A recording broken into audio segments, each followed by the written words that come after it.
Durante os últimos meses de 1938, a tensão era palpável em cada canto do Reich. As decisões tomadas nos escritórios centrais do partido não visavam apenas reforçar o controle sobre o país, mas também acentuar a separação entre os cidadãos de sangue alemão e aqueles que, segundo a doutrina oficial, representavam uma ameaça interna.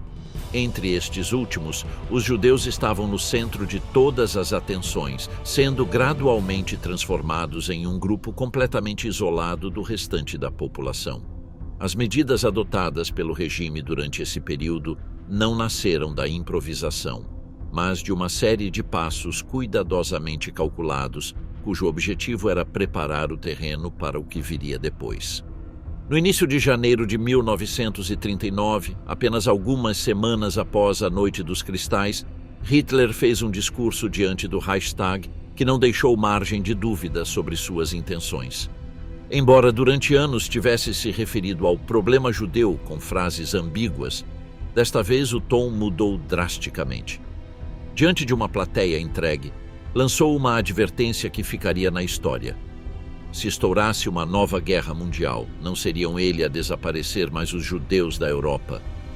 Não o disse como uma possibilidade, mas como uma ameaça direta, em um tom frio e calculado. Aquelas palavras funcionaram como um aviso velado, uma forma de preparar tanto seu entorno político quanto a população para uma radicalização ainda mais profunda da política racial do regime. Em paralelo a esse discurso incendiário, as autoridades começaram a intensificar sua maquinaria legal. Desde os primeiros meses daquele ano foram emitidas normas que excluíam os judeus de quase todos os aspectos da vida pública. Proibiu-se que trabalhassem em instituições educacionais, em escritórios do governo, nos meios de comunicação e até lhes negou-se o acesso a profissões tão básicas quanto medicina ou advocacia. Essas proibições não apenas retiravam-lhes o sustento econômico, mas também reforçavam a ideia de que não faziam parte da comunidade nacional. A identidade judaica, que até então convivia com a alemã em muitos casos, foi empurrada para fora dos limites legais, transformando-se em algo que deveria desaparecer do espaço público. Nesse processo de expulsão silenciosa, Hermann Göring desempenhou um papel central. Para além de seu papel como figura decorativa ou militar, Göring liderou pessoalmente a política de arianização econômica. Essa estratégia não consistia apenas em despojar empresários e comerciantes judeus de suas propriedades, mas em transferir todos esses bens para mãos alemãs, sob o rótulo de nacionalização. Empresas familiares, lojas, bancos e até residências foram expropriados ou vendidos por valores simbólicos, forçando os donos originais a abandonarem suas atividades sem possibilidade de protesto. Essa operação, disfarçada de legalidade, não foi um saque caótico, mas uma manobra perfeitamente coordenada para concentrar riqueza nas mãos do partido e seus aliados, enquanto se eliminava a presença econômica da comunidade judaica. Enquanto isso, Heinrich Himmler consolidava um poder cada vez mais autônomo à frente das SS. Embora já tivesse há anos influência sobre os corpos de segurança, durante esse período conseguiu que suas forças tivessem controle não apenas sobre a polícia política, mas também sobre a administração dos campos de detenção. Naquela época ainda não existiam os centros de extermínio como tal, mas o sistema de campos já era utilizado para isolar opositores e, cada vez com mais frequência, pessoas judias ou consideradas antissociais. Himmler transformou as SS em um instrumento doutrinário e repressivo que respondia unicamente aos princípios do nazismo, sem depender dos ministérios tradicionais. Sob seu comando, estruturou-se um corpo ideologizado, que via sua função não como um simples dever policial, mas como uma missão racial. A vigilância aumentou de forma silenciosa. Em muitas cidades, os judeus foram obrigados a se registrar em listas separadas, marcados como elementos não confiáveis. As carteiras de identidade incluíam a letra J em vermelho e se multiplicaram as inspeções, as detenções preventivas e as sanções por motivos triviais.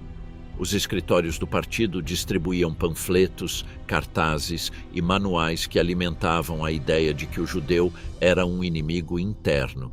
As caricaturas nos jornais, os livros escolares, os discursos no rádio e até os anúncios no cinema reforçavam a mesma narrativa. Não se tratava apenas de leis, mas de uma campanha completa para reeducar a população e normalizar o desprezo. À medida que essas políticas se expandiam, o ambiente internacional observava com uma mistura de perplexidade e passividade. Alguns diplomatas se alarmavam com o tom do discurso de Hitler. Outros lamentavam as notícias sobre a repressão crescente, mas, em geral, não houve reações contundentes. Em muitos círculos fora da Alemanha, continuava-se acreditando que tudo isso era um exagero, uma retórica para consumo interno, ou até mesmo uma fase temporária de violência que acabaria por se moderar. Essa falta de resposta apenas deu mais liberdade ao regime para continuar com seus planos, sabendo que, pelo menos por enquanto, não encontrariam resistência externa. Enquanto isso, os cidadãos judeus que ainda viviam na Alemanha enfrentavam uma realidade cada vez mais sufocante. Alguns tentavam emigrar, mas se deparavam com obstáculos nas embaixadas estrangeiras, cotas limitadas ou exigências impossíveis de cumprir. Outros tentavam sobreviver vendendo o pouco que lhes restava, mudando-se para bairros marginalizados ou refugiando-se com familiares. As comunidades tradicionais desmoronavam, as sinagogas eram fechadas ou atacadas, e muitas famílias optavam por manter um perfil discreto, esperando que o clima político mudasse. Mas tudo indicava que o pior ainda estava por vir. Justamente então, enquanto as listas de vigilância continuavam aumentando e o número de lojas com letreiros em hebraico começava a desaparecer das ruas, as reuniões nos escritórios de Berlim não paravam.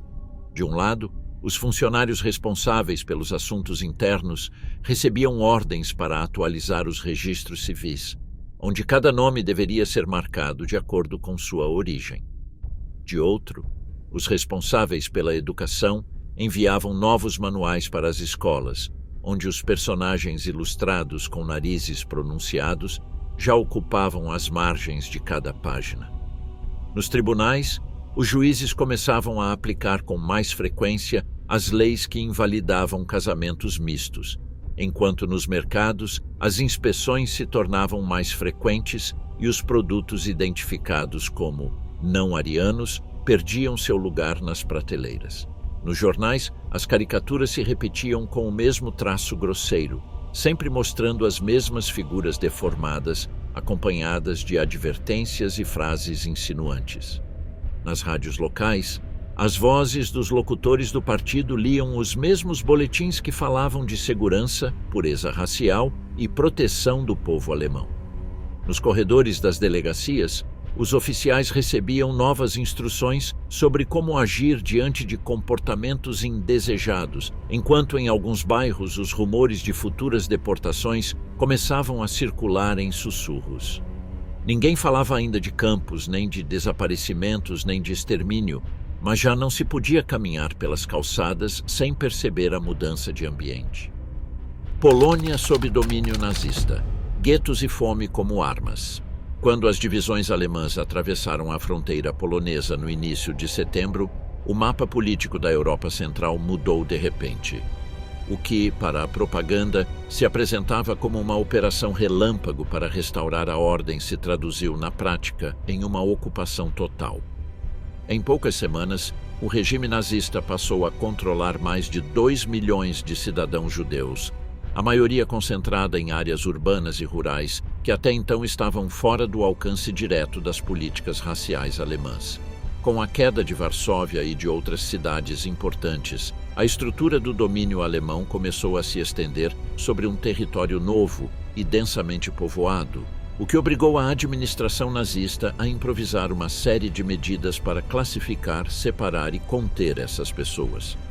O controle dessas regiões não implicou apenas uma reconfiguração do poder militar, mas também a implementação de sistemas burocráticos para dividir a população por critérios étnicos, linguísticos e religiosos. Desde o primeiro dia, os judeus foram obrigados a se registrar, portar marcas visíveis e submeter-se a restrições que modificavam completamente sua vida cotidiana. Poucos dias após a ocupação, em numerosas cidades, foram emitidas ordens que limitavam a circulação, impunham toque de recolher ou proibiam o acesso a determinados espaços. Os negócios de proprietários judeus foram confiscados ou fechados, e muitos profissionais perderam imediatamente o direito de exercer suas atividades. Paralelamente, começou o deslocamento forçado de comunidades inteiras para áreas específicas que as autoridades alemãs consideravam mais fáceis de controlar. Uma das decisões mais visíveis foi o confinamento de populações judias em setores fechados dentro das cidades conquistadas. Embora inicialmente essas áreas não estivessem completamente seladas, com o tempo se transformaram em verdadeiros espaços de confinamento obrigatório. O caso de Lodz foi um dos primeiros a se consolidar como modelo, seguido por outros como Varsóvia, Cracóvia ou Lublin. Essas zonas restritas eram usadas para isolar bairros inteiros, concentrando milhares de pessoas em espaços estreitos e mal preparados, separados do restante da cidade por muros, arames farpados ou barreiras vigiadas.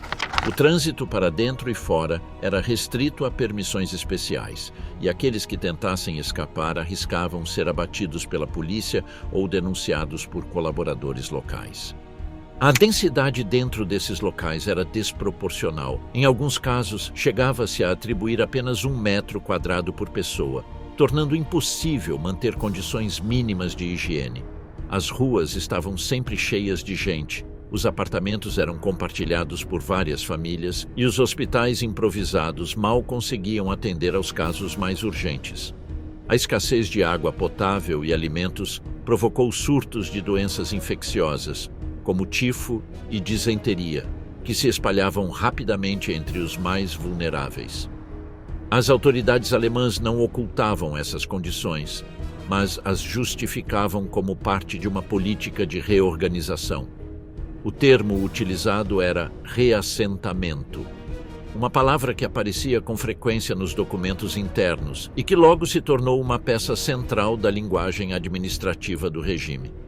Com esse termo, agrupavam-se todas as ações que implicavam mover a população judia de um lugar para outro, sem especificar os meios nem o destino final. Sob essa fórmula ambígua, milhares de pessoas foram empurradas das regiões do oeste para o interior do chamado Governo Geral, uma entidade territorial sob controle alemão que abrangia grande parte do centro e do sul da Polônia. Essa operação, que incluía deslocamentos forçados em vagões de carga e caminhadas de vários dias, foi apresentada como uma medida temporária, embora muitos nunca tenham retornado às suas casas. O processo era supervisionado por membros do aparato policial e por funcionários civis, que trabalhavam em conjunto para acelerar os deslocamentos. As famílias recebiam apenas alguns minutos para embalar o essencial, e, na maioria dos casos, só lhes era permitido levar o que pudessem carregar. Ao chegar ao novo destino, se chegassem, eram distribuídas em casas abandonadas ou construções precárias, muitas vezes sem janelas ou aquecimento. Ali ficavam sem documentação oficial, sem trabalho e sem recursos, dependendo completamente de redes informais de ajuda, que raramente eram suficientes para todos. A falta de alimentos era um problema constante. As rações oficiais atribuídas aos guetos eram tão reduzidas que muitas pessoas sobreviviam apenas graças ao contrabando ou à caridade de quem arriscava a própria vida para passar produtos pelos muros. Os responsáveis por organizar essa rede de confinamento e traslado incluíam vários níveis de comando. De Berlim, o chefe das SS e seus subordinados davam instruções gerais, que depois eram interpretadas e adaptadas pelos governadores locais, muitos deles ex-militares ou membros do partido com experiência na administração colonial. Nas cidades ocupadas, os conselhos judeus, órgãos criados por imposição alemã, Recebiam ordens para distribuir alimentos, registrar os residentes e colaborar com as deportações. Embora, em teoria, esses conselhos tivessem margem de manobra, na prática estavam completamente subordinados às decisões alemãs, e qualquer desobediência podia resultar em punições coletivas.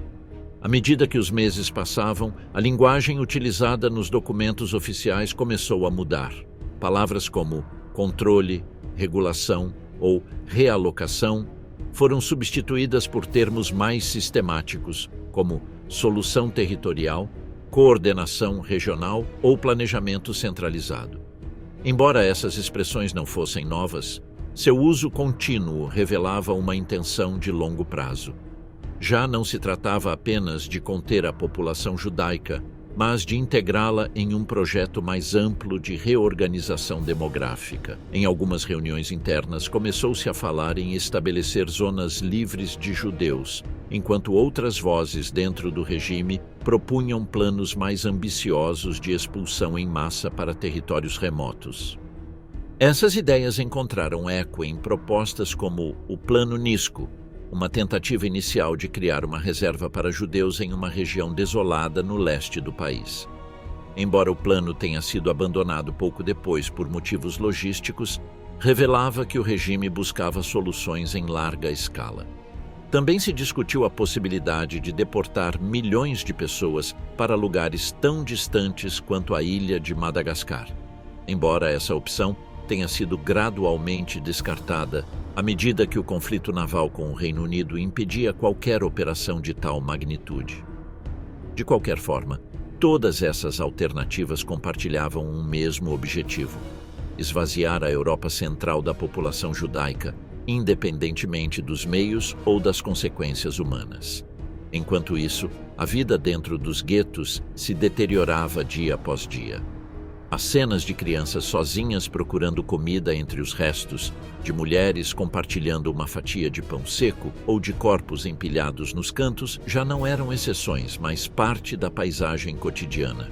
Em alguns lugares, como Varsóvia, surgiram iniciativas para documentar o que acontecia, com arquivos secretos e testemunhos escritos à mão que circulavam clandestinamente.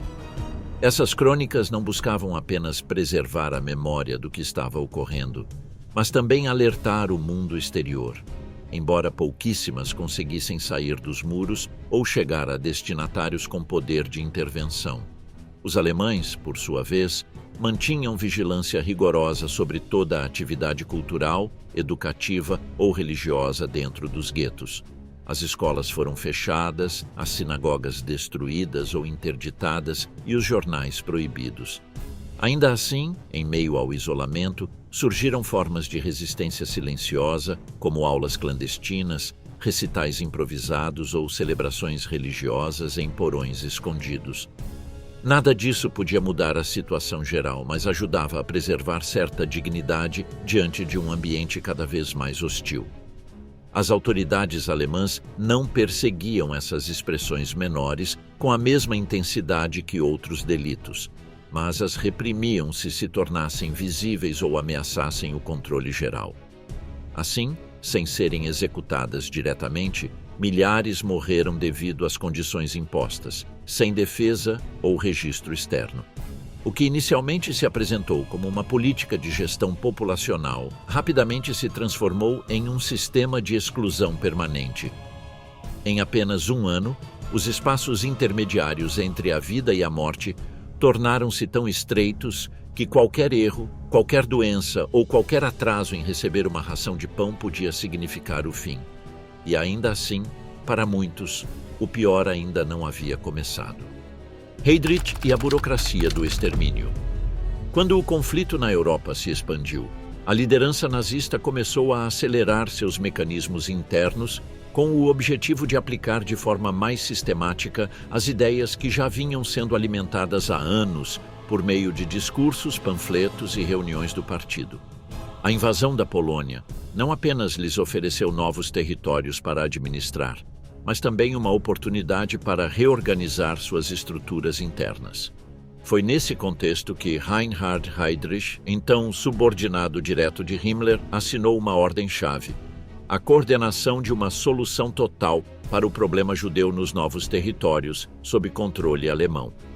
Esse documento, datado do final de 1939, ainda não propunha um método concreto de eliminação, mas exigia que todos os ramos do aparelho de segurança começassem a colaborar de forma mais estreita, coletando informações, classificando pessoas e antecipando medidas em grande escala.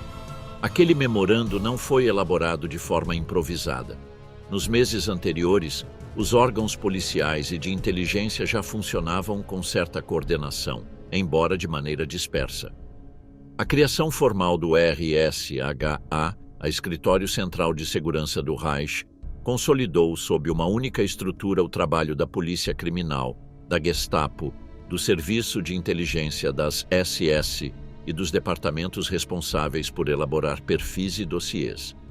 Heydrich foi designado chefe absoluto dessa nova entidade, o que lhe concedeu poder direto sobre milhares de funcionários espalhados por toda a Alemanha e pelos territórios ocupados. Desde então, qualquer decisão relacionada à vigilância, detenções, buscas, censura ou supervisão ideológica passava por sua mesa. O RSHA foi dividido em departamentos numerados, cada um com funções específicas. Um rastreava possíveis inimigos do regime, outro analisava publicações e meios de comunicação, outro gerenciava arquivos de pessoas consideradas perigosas e outro supervisionava os próprios funcionários do sistema. Os relatórios eram atualizados com frequência e armazenados em fichas individuais que registravam desde a filiação religiosa até hábitos cotidianos. Com essas informações, o regime podia intervir em qualquer área sem depender de tribunais civis ou processos formais.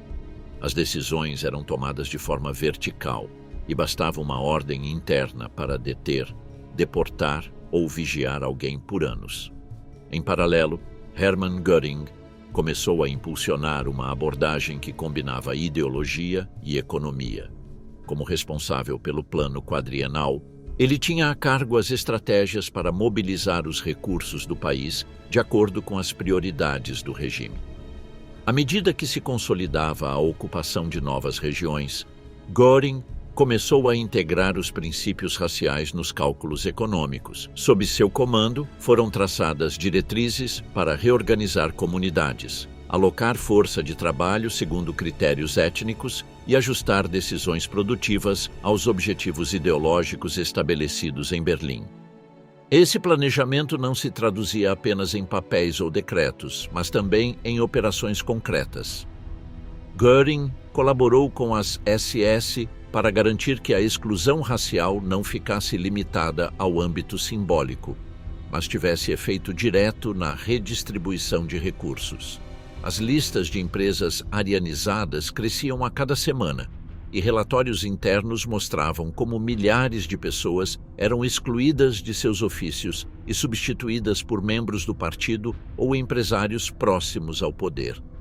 As decisões não eram tomadas com base em critérios legais tradicionais, mas segundo o perfil étnico e a utilidade que o regime atribuía a cada indivíduo.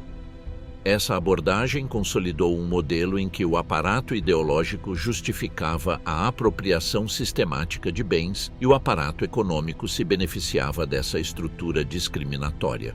À medida que essas ideias circulavam, o aparelho estatal intensificava sua colaboração com as estruturas ideológicas do regime. As reuniões entre chefes de departamento, funcionários do partido e responsáveis econômicos se tornaram mais frequentes, discutindo estratégias para harmonizar os objetivos políticos com a administração diária.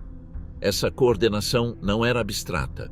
Incluía desde o design de novos formulários até a elaboração de manuais de conduta para os funcionários. Tudo devia estar alinhado com os princípios do nacionalsocialismo, o que incluía a exclusão sistemática daqueles considerados racialmente estranhos ao povo alemão. O Escritório de Planejamento do RSHA, em colaboração com outras agências, começou a elaborar estatísticas detalhadas sobre a população judia na Europa. Classificavam-se por idade, local de residência, ocupação e vínculos familiares. Essas informações não serviam apenas para monitorar indivíduos, mas também para prever cenários futuros. Quantas pessoas poderiam ser transferidas, em que ritmo e com quais consequências para a produção local? Os relatórios apontavam obstáculos, propunham soluções e calculavam o impacto de cada operação. Nesse contexto, os seres humanos eram tratados como números móveis em uma tabela de recursos. O papel de Himmler nesse processo foi central. Embora não assinasse pessoalmente todos os documentos, supervisionava cada etapa do sistema. Seu escritório recebia resumos semanais das atividades e tomava decisões sobre o destino de regiões inteiras. Foi sob sua supervisão que se consolidou a ideia de que a segurança do Reich dependia da eliminação física de qualquer elemento considerado estranho ou contaminante. Essa lógica se infiltrou em todos os níveis do Estado, desde os ministérios até os escritórios municipais, onde os funcionários cumpriam ordens sem questioná-las, convencidos de que participavam de uma tarefa legítima. Enquanto isso, figuras como Heydrich continuavam aperfeiçoando os mecanismos de coordenação. Os antecedentes do que mais tarde seria a Conferência de Wannsee já se delineavam nas reuniões técnicas, onde se discutia o destino de milhões de pessoas com linguagem técnica, fórmulas estatísticas e uma aparente frieza administrativa. Nesses encontros, que reuniam representantes de várias instituições, falava-se de fluxos, de cotas, de zonas de trânsito e de modelos de redistribuição. A linguagem era burocrática, mas o objetivo era claro: fazer com que todas as agências do Estado colaborassem sem interferências para aplicar uma política de exclusão total. O que diferenciava esse momento de outros períodos anteriores não era a violência direta, mas o nível de integração entre ideologia, estrutura estatal e lógica econômica. Não se tratava apenas de perseguir os opositores, mas de construir um sistema completo em que cada decisão administrativa, cada movimentação financeira e cada regulamentação trabalhista respondesse a critérios raciais. A exclusão não era uma exceção, mas a base sobre a qual o país inteiro se organizava. E embora nesse ponto ainda não se falasse abertamente em extermínio, todas as peças estavam no lugar para que esse passo pudesse ser dado sem resistência interna. Assim se consolidou uma máquina que já não dependia de decisões improvisadas nem de iniciativas individuais. Era um sistema em andamento, alimentado por convicções ideológicas, sustentado por dados e planilhas, e legitimado pelas instituições mais poderosas do regime. Tudo o que viria depois já estava esboçado nesses documentos, nessas ordens, nesses cálculos e nessas reuniões, onde milhões de vidas foram transformadas em problemas de logística. A Ação T4, hasta médicos e juristas no primeiro massacre. Quando as autoridades do Reich começaram a se concentrar em pessoas com doenças mentais e deficiências graves, não o fizeram apenas a partir do desprezo ideológico, mas também sob uma perspectiva prática, que buscava experimentar mecanismos de eliminação rápida e sistemática sem gerar alarme. Esse experimento, que mais tarde seria conhecido como Action T4, foi apresentado internamente como uma medida médica e até humanitária, embora na realidade se tratasse do primeiro ensaio real de assassinato industrializado com apoio administrativo, científico e legal. Tudo começou quando Hitler assinou, em meados de 1939, uma autorização secreta com data retroativa na qual autorizava médicos selecionados a eliminar pacientes considerados incuráveis. A ordem não passou por nenhuma instância judicial ou legislativa e foi redigida de forma ambígua para evitar consequências legais diretas. A redação concedia misericórdia àqueles que sofriam de doenças irreversíveis, mas o propósito real era muito mais estruturado: testar como funcionava um sistema centralizado de assassinato disfarçado de burocracia médica. Nesse mesmo período, foram estabelecidos escritórios específicos dentro do Ministério do Interior, com ramificações logísticas que operavam a partir de uma vila na rua Tiergartenstrasse, número 4, em Berlim, de onde o programa mais tarde tomaria seu nome codificado. A partir dali, formulários eram enviados a hospitais psiquiátricos, clínicas e lares para pessoas com deficiência. Os responsáveis locais deveriam detalhar as condições médicas, hábitos e comportamentos de cada interno, sem saber que cada resposta seria avaliada por um pequeno grupo de médicos que, sem conhecer os pacientes nem examiná-los, decidiam com uma simples marca de lápis quem deveria morrer. O sistema funcionava com um nível de coordenação surpreendente. Os selecionados eram transportados em veículos selados para instituições centrais disfarçadas de centros de tratamento. Na maioria das vezes eram instalações localizadas longe das cidades, com acessos limitados e pessoal rigorosamente selecionado.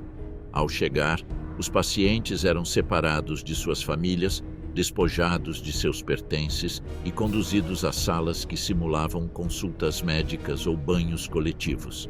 Ali, em quartos hermeticamente fechados, foi testado pela primeira vez o uso de gases como método de execução, utilizando monóxido de carbono em instalações fechadas.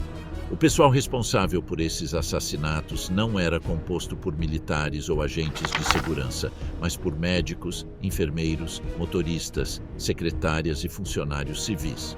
Muitos atuavam com uma mistura de obediência e rotina, como se fosse apenas mais uma tarefa administrativa. Os certificados de óbito emitidos eram falsificados e quase sempre incluíam causas naturais ou infecções comuns, como pneumonia. As famílias recebiam cartas oficiais com explicações vagas, às vezes acompanhadas de urnas com cinzas sem origem identificável. À medida que o programa avançava, seus métodos também evoluíam. Os responsáveis técnicos começaram a experimentar com tempos de exposição ao gás, vedação dos espaços, velocidade de eliminação e manejo dos restos. Paralelamente, os sistemas de transporte foram aprimorados. A visibilidade dos comboios foi reduzida e a confidencialidade entre o pessoal reforçada.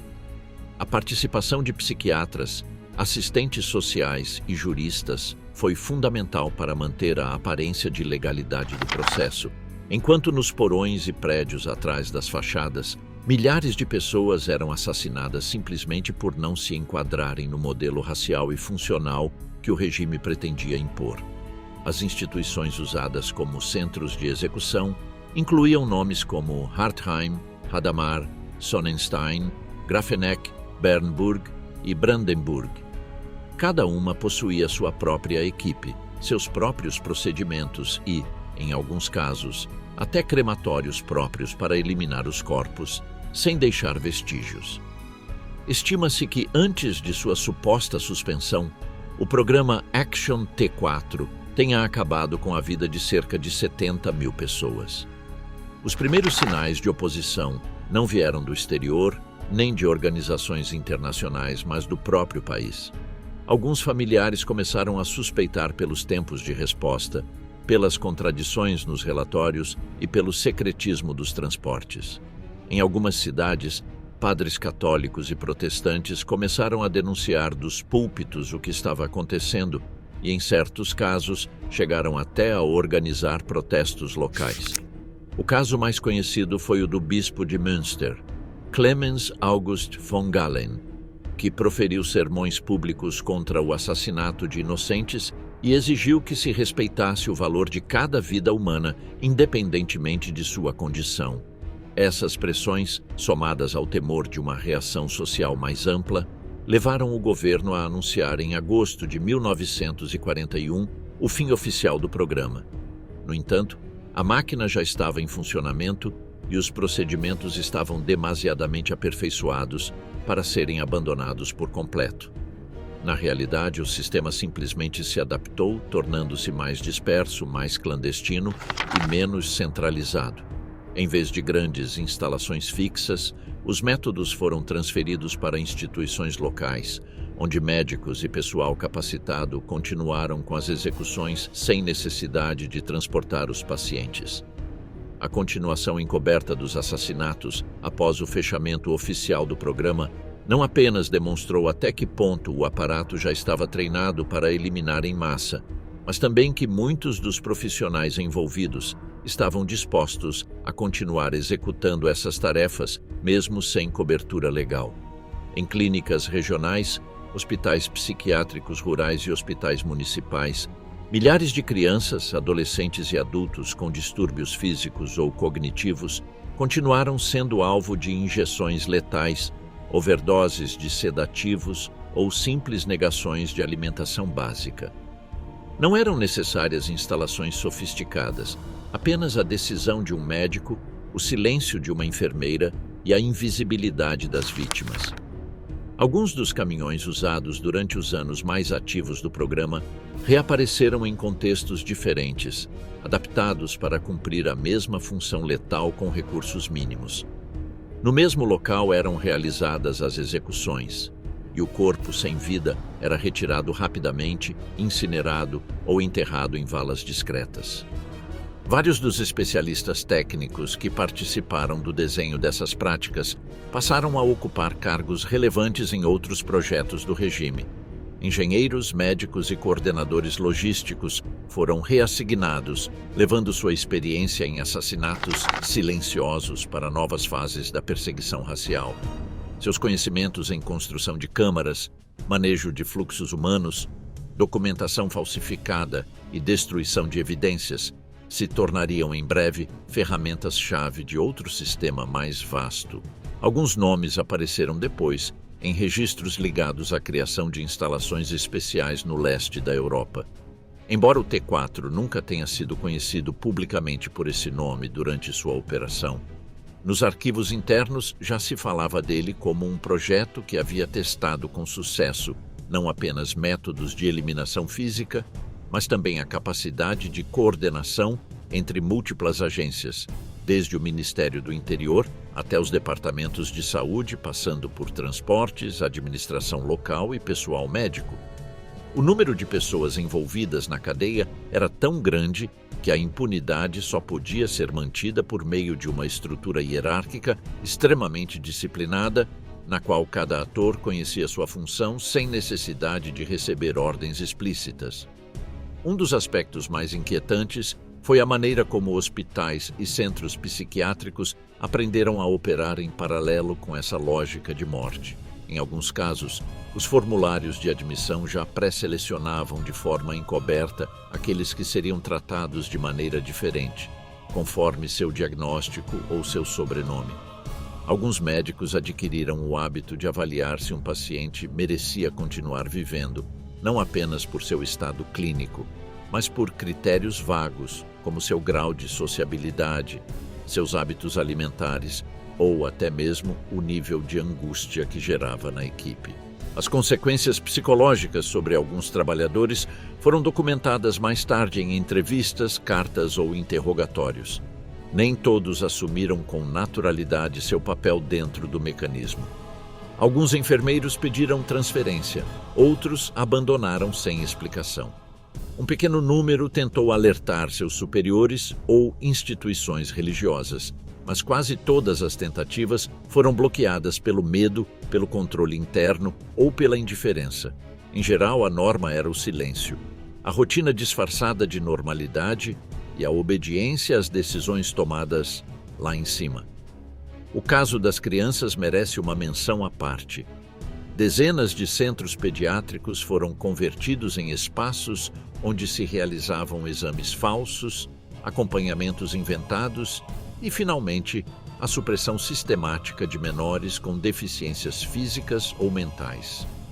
Em várias regiões, foram habilitados pavilhões especiais onde se aplicavam doses letais de barbitúricos, às vezes sob a forma de tratamento prolongado.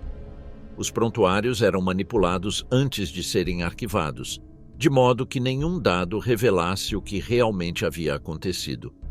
Entre 1941 e 1945, esse tipo de operação encoberta continuou ocorrendo em escala menor, mas constante. Os números exatos jamais puderam ser estabelecidos com precisão, Embora se estime que o número total de vítimas, somando adultos e crianças, tenha superado amplamente 150 mil. O mais significativo desse período não foi apenas a quantidade de mortes, mas a forma como a sociedade e suas instituições aprenderam a conviver com esse sistema de eliminação seletiva sem escândalos, sem julgamentos e sem grandes resistências. Essa etapa também marcou o nascimento de uma geração de executores que já não precisava de justificativas ideológicas para agir, mas que respondia a protocolos, a ordens impessoais, a formulários codificados e a rotinas que disfarçavam o assassinato como se fosse uma extensão do trabalho administrativo. Esse tipo de experiência acumulada, longe de permanecer confinada ao âmbito médico, seria posteriormente transferida para outras esferas da máquina nazista, onde o extermínio já não dependeria de decisões improvisadas, mas de estruturas planejadas com precisão técnica. Ao mesmo tempo, documentos internos revelam que alguns setores do regime avaliavam o T4 como um modelo de eficiência replicável. Falava-se em resultados satisfatórios em termos logísticos, em redução de custos, em relação a métodos anteriores e em melhorias operacionais nas fases de coleta de dados, transporte, eliminação e ocultamento. De fato, o que havia sido ensaiado com pacientes esquecidos estava se tornando uma base experimental para objetivos mais amplos. Embora oficialmente cancelado, o T4 nunca desapareceu totalmente. Sua herança direta continuou viva em outros dispositivos, outras instalações e outras formas de matar. Os mesmos nomes, os mesmos recursos e a mesma lógica continuaram operando em silêncio. Quando a guerra terminou, muitas das pessoas que o haviam coordenado ainda estavam vivas, com suas trajetórias intactas e com quase nenhum registro documental que as vinculasse àquele primeiro ensaio geral da morte.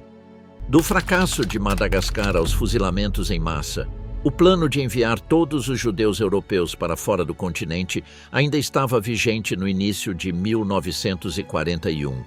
Essa mudança forçou a liderança nazista a reconsiderar suas opções. O fracasso do Plano Madagascar não significou o abandono do objetivo de esvaziar a Europa da população judaica, mas obrigou a encontrar soluções dentro do continente. Foram avaliadas alternativas no leste, especialmente nos novos territórios ocupados após a invasão da União Soviética.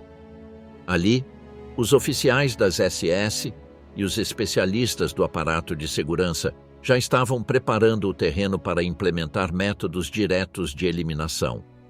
À medida que os exércitos alemães avançavam, grupos especiais se deslocavam atrás deles com funções distintas das do fronte militar. Sua tarefa não era conquistar cidades, mas localizar, agrupar e executar populações consideradas inimigas. Esses grupos móveis, conhecidos como Einsatzgruppen, operavam à margem da Wehrmacht, embora com seu conhecimento. Eram unidades organizadas pelo aparato de segurança do Reich, compostas por policiais, agentes do SD e colaboradores locais, que seguiam as divisões de combate e atuavam assim que uma área se estabilizava. Dirigiam-se especialmente a aldeias, guetos improvisados e pequenas localidades do leste, onde a presença de judeus, comunistas, ciganos ou quadros soviéticos era facilmente identificável pela população local. As vítimas eram obrigadas a sair de suas casas, reunidas em campos, escolas ou praças, e depois conduzidas em fila até os arredores da cidade. Ali, em barrancos, valas comuns ou trincheiras naturais, eram alinhadas e fuziladas. Em muitos casos, os cadáveres eram jogados nos buracos sem serem imediatamente cobertos, e outros grupos eram obrigados a se posicionar sobre os corpos dos anteriores. Os primeiros relatórios dessas matanças começaram a chegar a Berlim no final do verão de 1941. Os números que continham eram cada vez mais altos, e os relatos falavam de milhares de execuções por semana. Os comandantes justificavam cada ação com frases padronizadas como purga de elementos hostis ou medidas especiais de segurança. A linguagem administrativa ocultava a dimensão real do que estava acontecendo, mas não impedia que os dados concretos fossem lidos pelos altos funcionários. Durante essas semanas, o assassinato em massa deixou de ser um fenômeno isolado e passou a fazer parte de uma política de eliminação constante, planejada de cima para baixo e executada sem interrupções. Tratava-se já de uma campanha sistemática, organizada com critérios logísticos e não de iniciativas improvisadas. As imagens e testemunhos das massacres mostram que a tarefa de matar era compartilhada por soldados, policiais e assistentes recrutados nos próprios territórios. Alguns participavam com entusiasmo, outros com resignação, mas poucos se negavam abertamente. Na maioria dos casos, os habitantes das áreas não intervinham. Às vezes observavam de longe, outras vezes colaboravam fornecendo informações ou facilitando o transporte. O ambiente se acostumou rapidamente à presença de colunas humanas que caminhavam em silêncio até os locais de execução e ao eco dos tiros ao amanhecer. Paralelamente, os responsáveis pelo sistema de campos começaram a experimentar métodos distintos. Em Auschwitz, onde já existiam instalações para prisioneiros políticos, foram realizados os primeiros testes com um gás usado até então como pesticida. O Zyklon B era um composto em forma de grânulos que, ao contato com o ar, liberava um agente letal. Havia sido empregado previamente em contextos de desinfecção, mas em meados de 1941 foi testado pela primeira vez em um bloco fechado do campo. A vítima foi um grupo de prisioneiros soviéticos, considerados aptos para um teste técnico. O resultado foi imediato. Em poucos minutos, todos estavam mortos. A eficácia do método, somada ao seu baixo custo e facilidade de transporte, o tornou uma opção atraente para usos futuros. Ao contrário dos fuzilamentos no leste que exigiam numerosos atiradores, grandes quantidades de munição, tempo e esforço físico constante, o Zyklon B permitia matar grupos inteiros sem contato direto, sem necessidade de fogo aberto ou de organizar deslocamentos em massa. Bastava colocar as pessoas em um espaço fechado, selar as portas e despejar os grânulos por uma abertura superior. O gás fazia o resto. As vítimas caíam em poucos minutos enquanto o pessoal observava do exterior através de pequenas janelas de inspeção. Depois, os corpos eram removidos, as câmaras ventiladas e preparadas para o próximo grupo. Essa nova abordagem não foi imediatamente adotada em todos os campos, mas abriu um caminho técnico que logo ganharia prioridade. O fundamental não era apenas a capacidade de matar, mas a possibilidade de fazê-lo sem deixar vestígios visíveis, sem testemunhas externas e com um ritmo que permitisse repetir o procedimento continuamente. O que havia começado como uma sequência de assassinatos dispersos na frente oriental transformou-se, a partir de então, em uma política de extermínio organizada. Essa transformação não ficou apenas nas mãos de técnicos ou funcionários de escritório, mas consolidou-se no terreno graças à atuação das unidades móveis que acompanhavam cada ofensiva. Os Einsatzgruppen tornaram-se a ferramenta mais direta da nova política, operando com autonomia e velocidade brutal. Sua passagem deixava vilarejos vazios, ravinas cheias e um silêncio denso que nenhum relatório podia refletir completamente. Os massacres não eram improvisados nem esporádicos. Eram executados com listas, turnos, ordens verificadas e relatórios detalhados. Cada jornada somava centenas de cadáveres e os números eram transmitidos a Berlim sem interrupção. À medida que as execuções se acumulavam, todo o sistema começava a girar em torno dessa lógica: identificar, isolar, transportar, eliminar. A máquina já estava em funcionamento. Como parte dessa evolução, foi iniciado o programa Action Reinhard, que levou à construção de centros de extermínio projetados especificamente para aplicar essa nova abordagem em locais como Belzec, Sobibor e Treblinka. Wannsee, a reunião que planejou o genocídio. No início de 1942, em uma mansão situada às margens de um lago nos arredores de Berlim, realizou-se uma reunião que não apareceu nas manchetes nem provocou anúncios oficiais, mas cujo conteúdo reorganizou de forma definitiva o rumo do maior crime do século. Aquela residência elegante, reservada até então para funções do corpo diplomático, foi o cenário onde vários representantes do regime discutiram em detalhes como realizar a eliminação física de milhões de pessoas sob um sistema burocrático meticuloso. Reinhard Heydrich presidia o encontro, acompanhado por Adolf Eichmann e uma dúzia de burocratas provenientes de diferentes instituições responsáveis por gerir assuntos de população, segurança, justiça, transporte ou relações com territórios ocupados. Ninguém ali precisava convencer o outro sobre o que seria discutido. Todos sabiam de antemão que o objetivo não era debater se deveria matar, mas sim como fazê-lo de forma ordenada, legalizada e sem interferências. A linguagem utilizada naquela manhã foi deliberadamente ambígua e técnica. Evitou-se o uso de termos diretos relacionados à morte. Em seu lugar, falava-se em evacuações para o leste, relocalizações ou tratamento especial, expressões frias que permitiam ocultar o conteúdo real das decisões atrás de fórmulas impessoais. Eichmann ficou encarregado de apresentar os dados demográficos, distribuiu documentos que indicavam com precisão administrativa quantos judeus viviam em cada país da Europa e qual era o total que o regime pretendia eliminar. Aquelas folhas não continham menções a nomes, idades ou contextos familiares, apenas colunas com números e categorias. A reunião não era ideológica, mas técnica. O que se buscava era definir a estrutura operacional de um sistema que já estava em andamento, mas que precisava de coordenação plena entre os diferentes ministérios, corpos policiais e administrações regionais. Heydrich expôs as diretrizes que deveriam ser seguidas para que os deslocamentos fossem realizados regularmente, sem causar conflitos internos ou choques com outras autoridades do Reich. Explicou que, embora a segurança do Estado estivesse sob controle das SS, o processo de envio de comboios, atribuição de cotas e gestão dos documentos de transferência também dependia do Ministério do Interior, do aparato ferroviário e das administrações locais.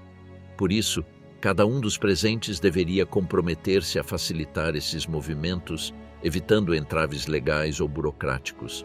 A reunião não incluiu testemunhos, nem questionamentos morais, nem discussões de fundo.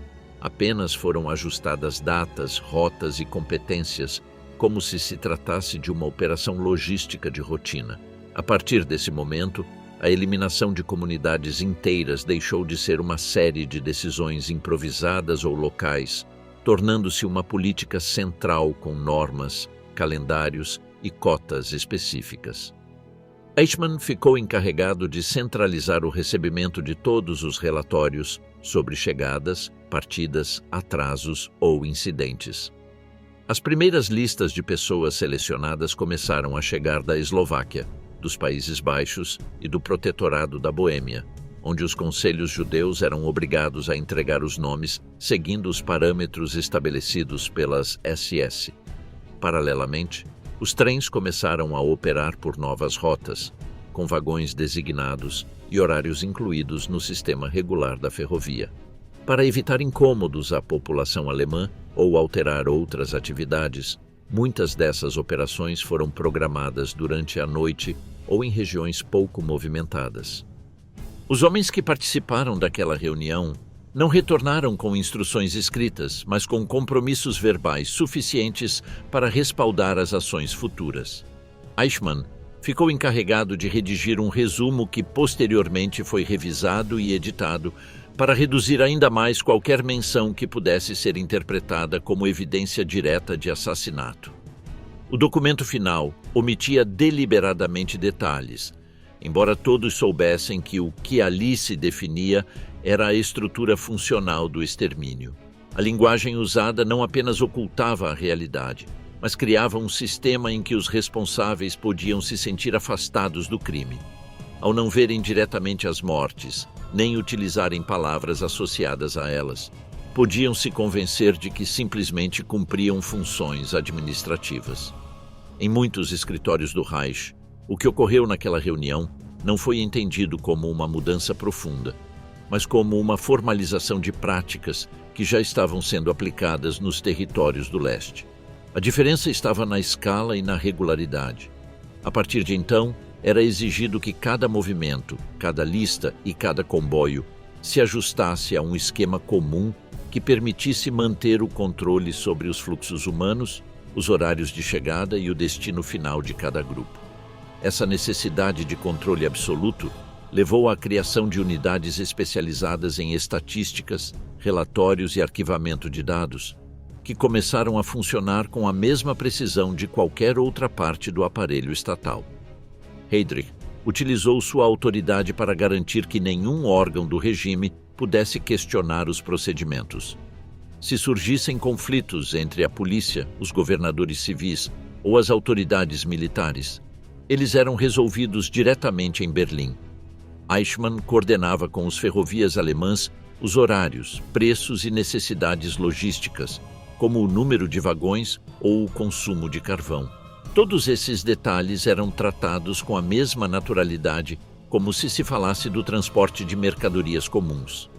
A linguagem usada, centrada em termos como evacuação total, tratamento adequado ou atribuição de cotas, foi rapidamente adotada em relatórios, telegramas e reuniões locais. Nos meses seguintes, retomaram-se métodos anteriores de ocultamento em massa e consolidou-se uma linguagem administrativa que facilitava a execução sistemática do plano sem gerar conflitos internos.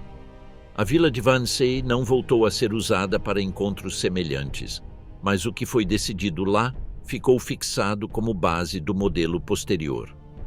O número de pessoas a eliminar já não era tratado como estimativa, mas como meta, e as responsabilidades estavam distribuídas entre aqueles que assinavam ordens, organizavam transporte, entregavam listas, autorizavam movimentos ou facilitavam espaços de passagem.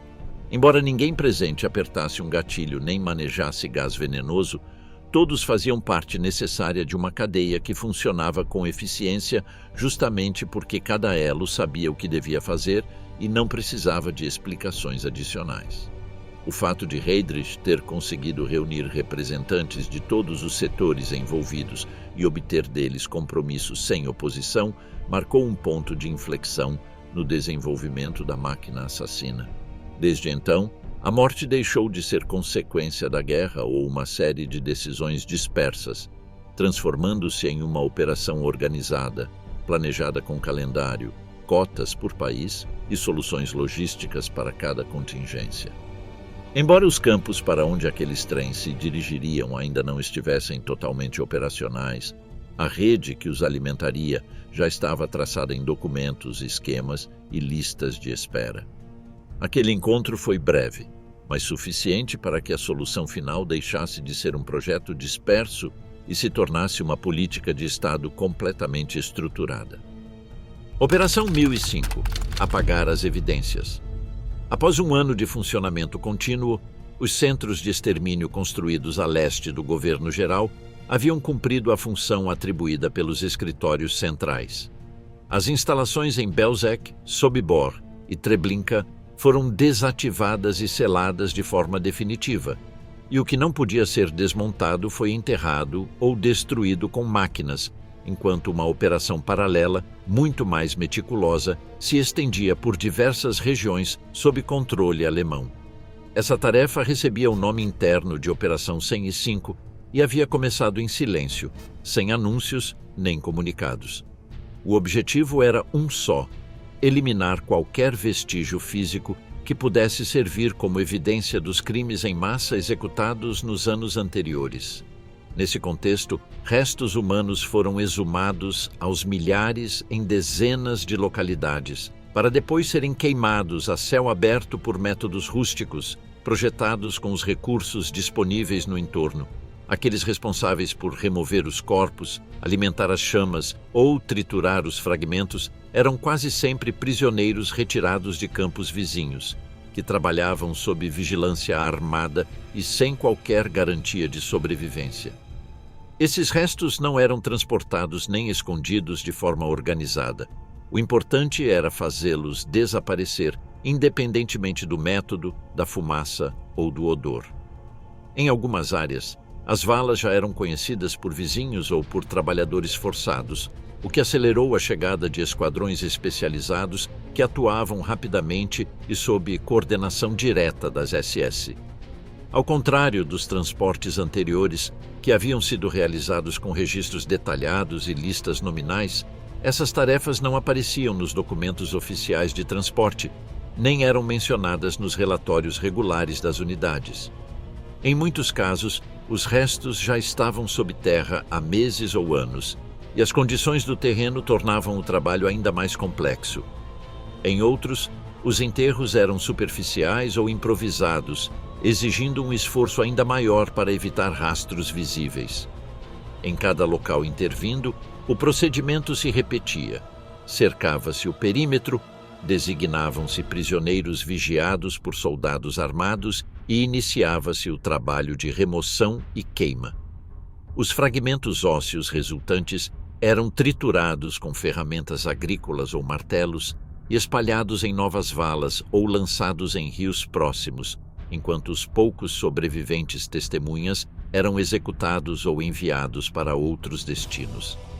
A decisão de ocultar os vestígios materiais não foi tomada em resposta direta a uma pressão externa, mas como medida preventiva diante da possibilidade de futuras investigações rastrearem o número, método ou local exato das execuções. Essa preocupação não surgiu espontaneamente, mas a partir de certos relatórios captados por rádios estrangeiras e de rumores que começavam a se espalhar além da frente oriental. Embora os comandantes continuassem considerando improvável uma reação efetiva por parte dos governos aliados, o aparato de segurança decidiu avançar com o processo de eliminação sistemática de provas. O ritmo dessa tarefa variava conforme a área, o acesso a recursos ou a proximidade da frente, mas o padrão se manteve. Apagar as marcas do que foi feito, fechar os locais que não eram mais necessários e concentrar os esforços futuros em instalações ainda operativas, como o grande complexo ao sul da Polônia, que continuava funcionando em plena capacidade. Enquanto isso, algumas mensagens isoladas sobre o que ocorria conseguiram escapar do cerco de censura imposto pelas autoridades. De certas regiões do leste, prisioneiros e resistentes filtraram relatórios para redes clandestinas em território neutro. Um desses documentos, redigido por testemunhas diretas e traduzido por intermediários que operavam a partir da Eslováquia ou Suíça, acabou chegando às mãos de diplomatas ocidentais. Apesar do conteúdo preciso e do tom urgente do texto, a informação não gerou reações oficiais de alto nível. Em vários casos, foi arquivada como material não verificado ou simplesmente ignorada. Os autores do relatório, que se arriscaram ao transmitir nomes, locais e cifras aproximadas, não receberam resposta direta nem confirmação de que seu testemunho havia sido levado a sério. Alguns desses textos incluíam croquis ou descrições detalhadas de instalações que já haviam sido desmontadas no momento da leitura, e outros mencionavam números de vítimas que, segundo avaliadores externos, pareciam pouco críveis. A reação internacional foi uma mistura de dúvida, indiferença e evasão. Nos meios de comunicação de países não ocupados, as notícias sobre assassinatos em massa ou desaparecimentos forçados eram tratadas como rumores ou exageros. Mesmo em círculos diplomáticos, os dados que falavam da morte organizada de centenas de milhares de pessoas em locais sem nome específico pareciam difíceis de processar. Essa resposta morna não se deveu apenas à falta de provas fotográficas ou confirmações independentes, mas também a uma espécie de incapacidade de aceitar que uma operação dessa escala pudesse ter sido realizada sem interrupções nem vazamentos massivos. Ao mesmo tempo, foi concluído o fechamento operacional de vários dos locais onde funcionava a maquinaria de aniquilação. O sítio foi apagado da paisagem, os acessos foram eliminados e todo vestígio visível foi substituído por elementos que impedissem qualquer investigação posterior. O que antes era um lugar de passagem forçada e morte controlada, transformou-se em zonas vazias, onde só permaneciam lembranças fragmentadas. Alguns moradores locais foram obrigados a colaborar nessas tarefas ou a manter silêncio, enquanto outros evitaram retornar por medo ou desconfiança. A reconstrução do entorno fazia parte da estratégia para apagar não apenas os corpos e as instalações, mas também a própria memória do crime. Com o fechamento desses locais, uma etapa do processo ficou selada, embora o sistema de aniquilação continuasse funcionando em outras áreas sob novas formas. Enquanto isso, a maquinaria de extermínio não parou.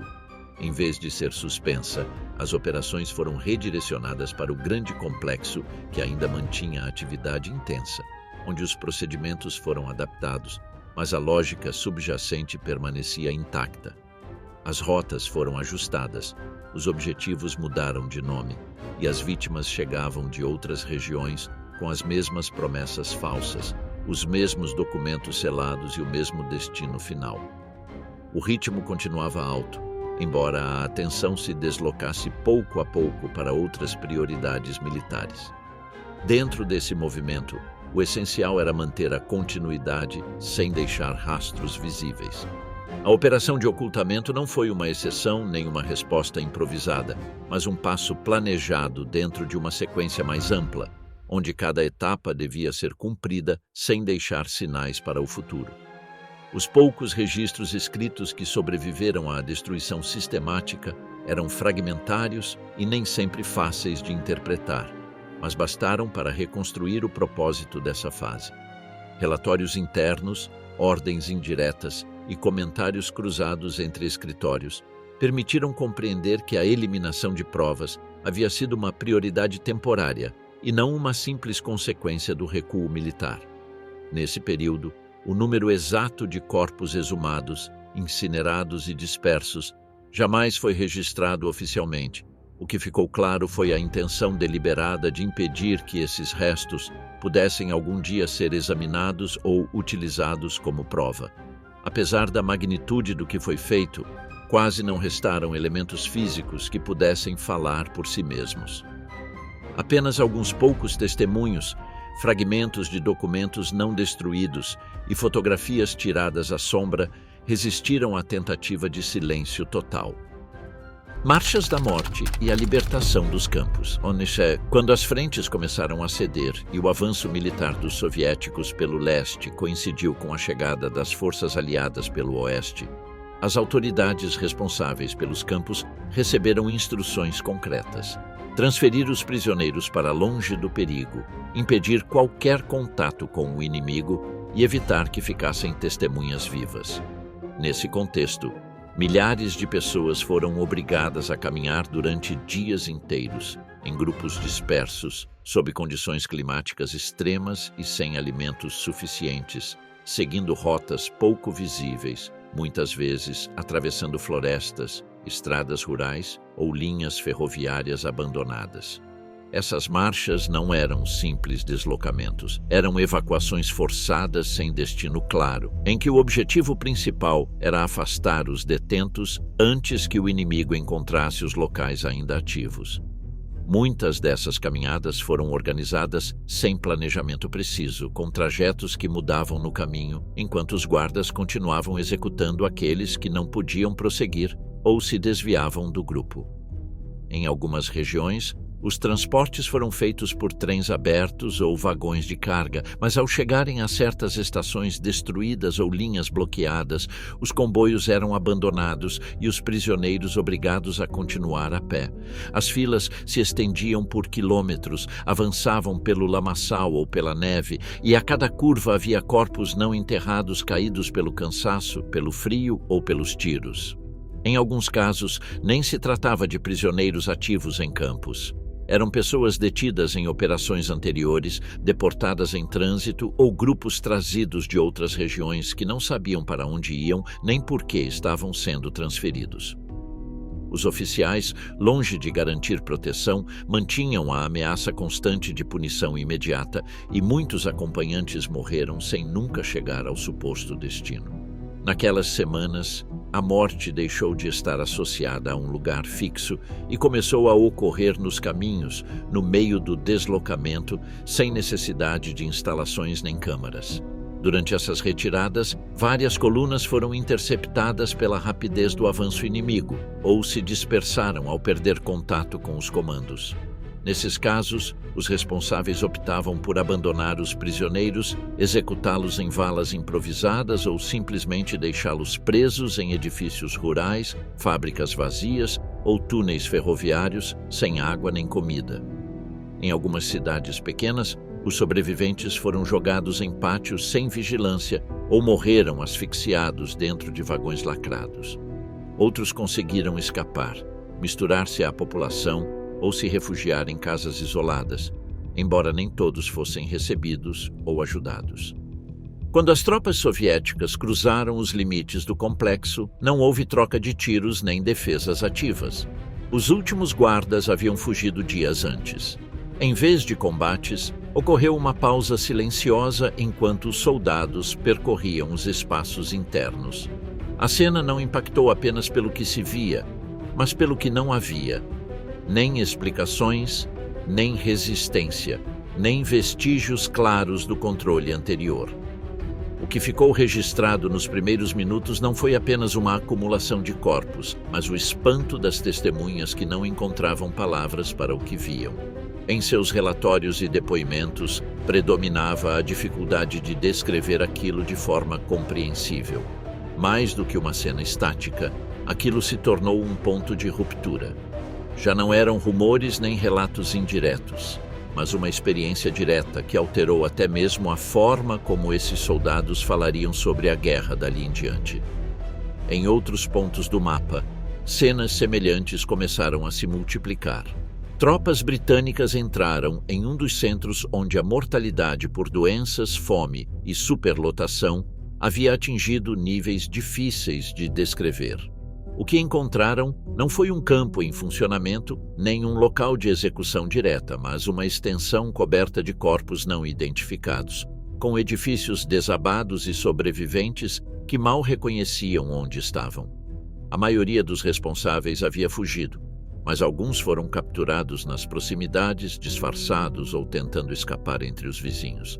Paralelamente, unidades americanas chegaram a instalações similares onde o abandono havia sido recente. Lá, os soldados descobriram câmaras vazias, depósitos com pertences humanos e salas médicas improvisadas.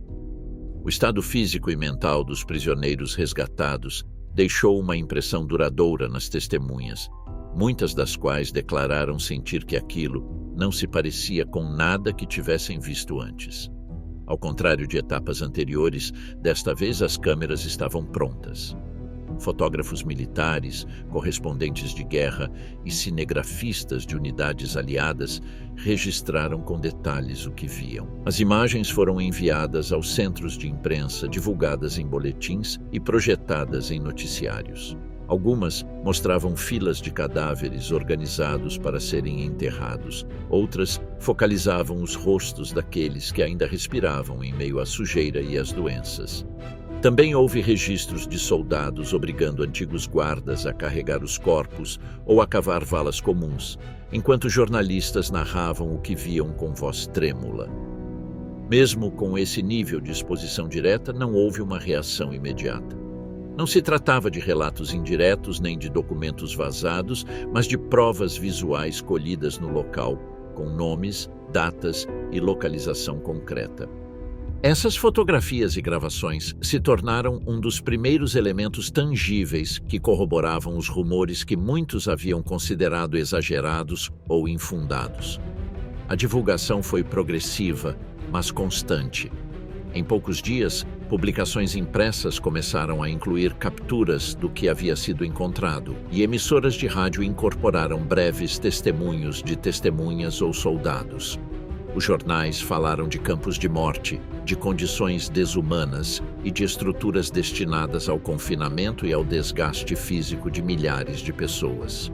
Em alguns países, as imagens geraram comoção imediata. Em outros, foram tratadas com cautela ou acompanhadas de advertências sobre seu conteúdo. Apesar disso, o material continuou circulando e várias cópias foram usadas como prova em instâncias posteriores. Alguns fotógrafos civis que acompanhavam as forças aliadas documentaram cenas sem roteiro prévio, captando rostos, ferimentos, reações e gestos espontâneos. Em muitos casos, as vítimas não estavam conscientes de que estavam sendo registradas. Simplesmente permaneciam ali, imóveis ou caminhando entre corpos, sem compreender totalmente o que acontecia ao seu redor. Esses documentos visuais serviram para mostrar que o que foi encontrado não era fruto de uma catástrofe recente nem de uma situação isolada, mas o resultado de anos de confinamento, violência contínua e negligência organizada. As imagens das marchas, por outro lado, foram muito mais escassas. Algumas tomadas distantes mostravam filas em movimento ou grupos reduzidos atravessando vilas, mas a maioria dos registros conhecidos provém do momento posterior, quando os sobreviventes contavam quantos haviam partido e quantos permaneciam vivos. Com o passar dos dias, as instalações libertadas foram ocupadas por equipes médicas, assistentes sociais e unidades encarregadas da limpeza e documentação. Distribuíram-se alimentos, organizou-se atendimento sanitário básico e tentou-se reconstruir parte do histórico de quem ainda respirava. As listas eram incompletas, muitos não se lembravam de seus nomes e as autoridades improvisavam com o que tinham. Algumas pessoas foram transferidas para hospitais de campanha, outras morreram pouco depois de serem resgatadas, sem terem dito uma palavra. As estruturas vazias foram seladas ou convertidas em centros de emergência. À medida que mais locais eram abertos, o padrão se repetia. Não havia dúvida sobre o que havia ocorrido, embora nem todos compreendessem ainda a magnitude nem o alcance. O fechamento do sistema não ocorreu em um único dia, nem com um ato oficial. Foi um processo gradual, marcado pela retirada dos responsáveis, pelo surgimento de testemunhas e pela entrada de tropas que não sabiam o que encontrariam. O silêncio prévio foi rompido com vozes em vários idiomas, com imagens que dispensavam explicação, com arquivos abertos pela primeira vez. O que se viu então já não podia ser negado.